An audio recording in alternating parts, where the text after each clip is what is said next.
ಮಾರ್ಗ ಮತ್ತು ರಸ್ತೆ ಉದ್ದವಾಗಿ ತೋರಿದಾಗ ಬಿಟ್ಟು ಕೊಡಬೇಡಿ ಹುಡುಗ, ನೀವು ಬಲವಾಗಿ ಉಳಿಯಬೇಕು.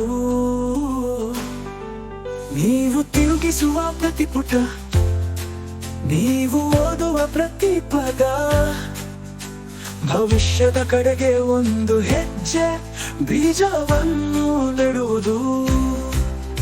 ಈಗ ಗಮನ ಹರಿಸಿ, ಕನಸುಗಳು ಬೆಳೆಯುತ್ತವೆ. ಕಷ್ಟಪಟ್ಟು ಕೆಲಸ ಮಾಡಿ ಜ್ಞಾನವು ಹರಿಯಲಿ. ನೀವು ನೋಡುವ ಗುರಿಯ ಮೇಲೆ ನಿಮ್ಮ ಕಣ್ಣುಗಳನ್ನು ಇರಿಸಿ, ನಿಮ್ಮನ್ನು ನಂಬಿರಿ, ನಿಮ್ಮ ಮನಸ್ಸನ್ನು ಮುಕ್ತವಾಗಿ ಚಲಾಯಿಸಲು ಬಿಡಿ.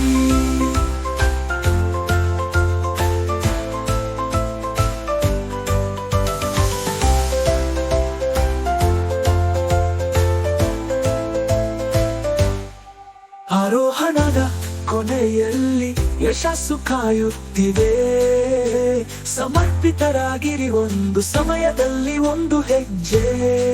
ಜಗತ್ತು ನಿಮ್ಮದಾಗಿದೆ, ಭಯಪಡಬೇಡಿ. ಕಲಿತ ಪ್ರತಿಪಾಠದೊಂದಿಗೆ ನಿಮ್ಮ ಮಾರ್ಗವನ್ನು ಮಾಡಲಾಗಿದೆ. ಈಗ ಗಮನ ಹರಿಸಿ, ಕನಸುಗಳು ಬೆಳೆಯುತ್ತವೆ. ಕಷ್ಟಪಟ್ಟು ಕೆಲಸ ಮಾಡಿ ಜ್ಞಾನವು ಹರಿಯಲಿ. ನೀವು ನೋಡುವ ಗುರಿಯ ಮೇಲೆ ನಿಮ್ಮ ಕಣ್ಣುಗಳನ್ನು ಇರಿಸಿ, ನಿಮ್ಮನ್ನು ನಂಬಿರಿ, ನಿಮ್ಮ ಮನಸ್ಸನ್ನು ಮುಕ್ತವಾಗಿ ಚಲಾಯಿಸಲು ಬಿಡಿ.